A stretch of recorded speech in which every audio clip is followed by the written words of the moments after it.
ako magtrabaho, hindi ko po kasi naisip magtrabaho. Pero nung nasabi po sa akin na yung Rewind, Dongyan, Direct May, Star Cinema, oh my gosh, yun po, sabi ko, magtatrabaho na ba ako? Hindi pa. Pero worth it po talaga na magtrabaho ako kahit po na iiwan ko yung baby ko. Worth it to. Pangarap ko po to. And yun nga po, may mga nagme-message sa akin na minumura nila ako. Pero worth it naman po yung pagmumura kasi number 1 po kami.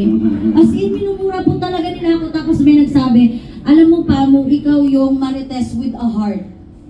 Kasi ikaw din kung bakit nabangka yung ano, di ba? With a heart, with a heart pa rin. Sabi ko nga, hindi po ako yun, si Hana po yun. Maraming salamat po. Thank you po ulit, Los. Maraming thank you po. Thank you, Pam. No more. Thank you na mahaba.